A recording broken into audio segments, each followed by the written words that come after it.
بسم اللہ الرحمن الرحیم۔ السلام علیکم ویورز، میں ہوں کوکب۔ سٹوری نیم تمت بالخیر۔ موسم بہار کے اولین دن تھے اور ایک مدت بعد ایسی فراغت بھری بہار میسر آئی تھی۔ 24 سال تک بغرض تعلیم اسکول، کالجوں اور یونیورسٹیوں کی خاک چھاننے کے بعد آخرکار آخری مادرِ علمی سے معقول سی ڈگری حاصل کر کے ہم نے ان سے اور انہوں نے ہم سے جان چھڑائی تھی، اور اب ہمارے لیے راوی ستلج جناب غرض ہر کوئی چین ہی چین دکھ رہا تھا۔ نوکری کی تلاش میں جوتیاں چٹکانے کا سلسلہ ہنوز شروع نہیں ہوا تھا کہ سیفی کہتے تھے ابھی ہم کچھ عرصہ آرام کر کے بیتے برسوں کی تھکن اتاریں گے۔ سیفی کو تھکن اتارنے کا بہت شوق تھا، حالانکہ وہ ہر کام بہت آرام سے کرنے کے عادی تھے، پھر بھی جانے کیوں تھکن ان پر حاوی آ جاتی تھی۔ 16 جماعتیں پاس کرنے میں انہوں نے 19 برس لگا دیے تھے۔ ہر 4 سال بعد وہ اتنا تھک جاتے کہ اگلی جماعت میں جانے کی ہمت نہ رہتی، مجبوراً ممتحن ترس کھا کر انہیں اسی جماعت میں رکھ لیتا۔ یوں وہ تعلیمی سفر جو سیفی نے ہم سے 3 برس پہلے شروع کیا تھا، وہ ہمارے ساتھ ہی اختتام پذیر ہوا۔ اپنے متعلق کچھ بتانے سے پہلے ضروری ہے کہ آپ کا سیفی سے تعارف کروا دیا جائے۔ جب میں نے اس دنیا میں پہلا قدم رکھا تو سیفی اس دنیا میں اپنے پہلے قدم کی 4تھی سالگرہ منا رہے تھے۔ سیفی اپنی سالگرہ بہت دھوم دھڑکے سے منانے کے عادی تھے۔ میرے والد محترم جو سیفی کے چھوٹے چچا کے رتبے پر فائز تھے، سیفی سے پہلے ہی وعدہ کر چکے تھے کہ اس سالگرہ پر وہ انہیں بہت پیارا سا تحفہ لا کر دیں گے۔ اس تحفے کو لانے کی غرض سے والدہ محترمہ کو 3 دن ہسپتال میں داخل رہنا پڑا۔ سیفی کی سالگرہ والے روز شام کو والد اور والدہ کے ساتھ کمبل میں لپٹا ہوا میرا وجود گھر میں داخل ہوا تو سیفی سالگرہ کا کیک کاٹ کر دھڑا دھڑ غبارے پھوڑ رہے تھے۔ دادی نے مجھے اپنی آغوش میں لے کر سیفی کو اپنے پاس کھینچا۔ دیکھ تو سفیان، تیرے چچا تیرے لیے اصلی گڈا لے آئے ہیں۔ انہوں نے سیفی کے اندر اشتیاق جگانے کی کوشش کی۔ سیفی نے ذرا سا اچک کر مجھے دیکھا، پھر کچھ برا سا منہ بنا کر پیچھے ہٹ گئے۔ میرا خیال تھا چچی جان اس دفعہ ہسپتال سے واپسی پر گڑیا لائیں گی۔ انہوں نے اپنے خیال کو دل میں رکھنا مناسب نہ سمجھا۔ سب لوگوں نے ایک ٹھنڈی آہ بھری، اور سب لوگ اس ٹھنڈی آہ کے بھرنے میں حق بجانب بھی تھے کہ امی ابا ہسپتال سے واپسی پر مسلسل تیسری بار گڈا اٹھا لائے تھے۔ میں اپنے گھر کا تیسرا اور خاندان کا 7واں گڈا، میرا مطلب ہے لڑکا تھا۔ غصہ مجھے ٹھنڈی آہ بھرنے پر نہیں آیا، بلکہ سیفی کے احساس دلانے پر آیا تھا۔ وہ یہ تانا دیتے اس وقت اچھے لگتے جب خود ایک لڑکی ہوتے۔ خیر، وقت گزرنے کے ساتھ ساتھ سیفی سے ہمارے سفارتی تعلقات بہتر ہوتے گئے، حالانکہ اصولاً انہیں مجھ سے بڑے عاصم یا باسط سے دوستی کرنی چاہیے تھی، مگر ان کی عیار آنکھوں نے بھانپ لیا کہ مجھ سے بہترین دوست انہیں کوئی اور نہیں ملے گا۔ سو عمروں کے تفاوت کو نظر انداز کرتے ہوئے انہوں نے مجھے اپنی دوستی سے سرفراز کر دیا، اور میں جو گھر کا مسلسل 7واں لڑکا ہونے کی وجہ سے کسی کا بھی زیادہ لاڈلا نہیں بن پایا تھا، ان کی دوستی پا کر پھولے نہ سمایا۔ وہ اگرچہ پڑھائی میں مجھ سے 3 برس آگے تھے، مگر ان کے آدھے سے زیادہ ہوم ورک کی ذمہ داری میرے ناتواں کندھوں نے اٹھا رکھی تھی۔ اکثر تو وہ اسکول میں بریک کے دوران ہی اپنی کاپیاں اٹھا کر میری کلاس میں آ جاتے۔ گھر جا کر تو تم اپنا ہوم ورک کرو گے، میرے کام کے لیے فالتو میں رات کو جاگنا پڑے گا۔ یہ بات مجھے ہرگز اچھی نہیں لگی۔ تم یوں کیوں نہیں کرتے کہ میرا سوشل اسٹڈی کا کام ابھی کر دو؟ وہ اتنی اپنائیت سے کہتے کہ میں جھٹ سر ہلا دیتا، اور میں سوشل اسٹڈی کی کاپی پر لائنیں گھسیٹنے لگتا۔ اتنے میں سیفی میرے بیگ کی تلاشی لے کر لنچ باکس برآمد کر کے اس میں موجود چکن سینڈوچ سے انصاف شروع کر دیتے۔ یہ لو اپنا چکن سینڈوچ۔ چچی نے اتنا بڑا سینڈوچ بنا کر دے دیا تھا تم سے تو کھایا بھی نہ جاتا، پھر واپس بجا کر لے جاتے تو چچی سے ڈانٹ الگ پڑتی۔ میں نے آدھا کھا لیا ہے، اب باقی آدھا تم کھا لو۔ ان کے کہنے کا انداز ایسا ہوتا کہ مجھے احسان مانے بنا چارہ نہ ہوتا تھا، مگر سیفی کی چالاکیاں زیادہ عرصے میری نگاہوں سے اوجھل نہ رہ سکیں۔ لیکن اب مسئلہ یہ تھا کہ میں کمبل سے جان چھڑوانا چاہتا تھا، مگر کمبل میری جان چھوڑنے پر آمادہ نہ تھا۔ میں جس کسی کی طرف بھی دوستی کا ہاتھ بڑھاتا، درمیان میں سیفی اپنی ٹانگ اڑا دیتے۔ اپنی طوطے جیسی ناک اور انتہائی عیار آنکھوں کے باوجود وہ اپنی ظاہری شخصیت میں کچھ ایسی کشش رکھتے تھے کہ ہر بندہ ان سے متاثر اور مرعوب ہو جاتا۔ نتیجتاً میرا ہر دوست کچھ عرصے بعد ان کے حلقہ احباب میں شامل ہو جاتا۔ جب ان کا حلقہ احباب ضرورت سے زیادہ وسیع ہو گیا تو میں نے نئے دوست بنانا ترک کر دیے، کیونکہ اکثر و بیشتر ان کے دوستوں کی خاطر مدارت کا بوجھ میری ہی ناخواں جیب پر پڑتا تھا۔ خیر یوں ہی وقت گزرتا گیا، لیکن اب جب ہم فراغت کے مزے لوٹ رہے تھے تو کچھ مزے لوٹنے کے بعد ہی یوں لگا جیسے وقت ٹھہر گیا ہے۔ دل و دماغ پر عجیب سی بوریت طاری ہونے لگی۔ پھر ایک صبح سیفی تمتماتے چہرے کے ساتھ آن موجود ہوئے۔ تم کئی دن سے بوریت کا راگ الاپ رہے تھے نا؟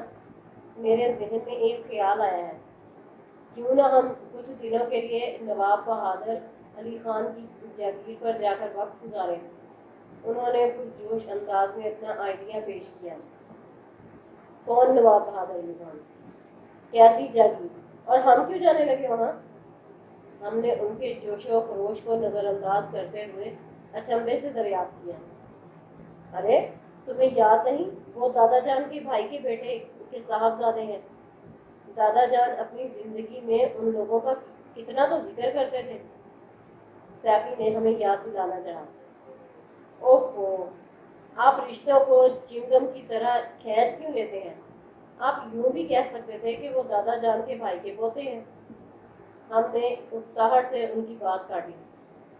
اچھا بابا، تم جو مرضی کہہ لو، بس یہ بتاؤ کہ شام کی گاڑی سے ہمارے ساتھ چل رہے ہو یا نہیں؟ نہیں، میں نے قطعیت سے انکار کیا۔ چلو ٹھیک ہے، پھر جلدی سے بیگ وغیرہ تیار کر لو، وہ پہاڑی علاقہ ہے، موسم قدرے ٹھنڈا ہوگا، 2 سویٹر ضرور رکھ لینا۔ دوسرا کس لیے؟ میں نے اچنبے سے ان کی بات کاٹی۔ اس کا مطلب ہے تم جا رہے ہو، وہ دانت نکوستے ہوئے بولے۔ میں بھنا کر رہ گیا۔ جی نہیں، ہم ہرگز وہاں نہیں جا رہے۔ اس بار میں نے چڑھ کر 2 ٹوک انداز میں جواب دیا۔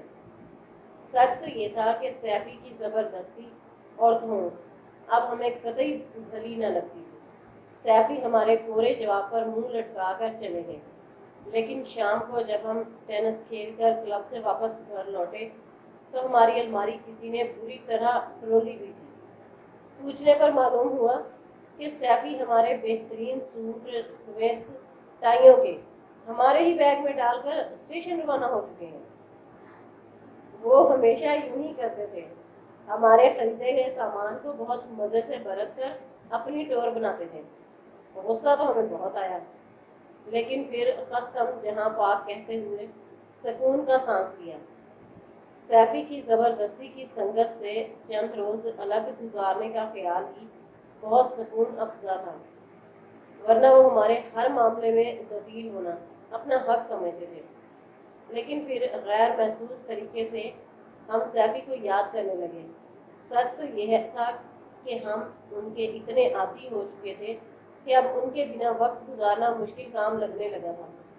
اور پھر جس سکون کی خاطر ہم نے گھر پہ رکنے کا فیصلہ کیا تھا، اتفاقیہ آنے والے مہمانوں کی آمد کے بعد وہ سکون بھی رخصت ہو گیا۔ ہم بنیادی طور پر گوشہ نشین قسم کے شخص واقع ہوئے تھے۔ مہمانوں اور مہمانداری وغیرہ کے سلسلے میں ہماری جان جاتی تھی۔ ہمیں سیفی کے ساتھ نہ جانے کے اپنے فیصلے پر افسوس ہوا۔ سیفی نے وہاں جا کر خیریت سے پہنچنے کا صرف ایک فون کیا تھا، اس کے بعد چپ سادھ ہوئی تھی۔ آخر ہم سے رہا نہیں گیا۔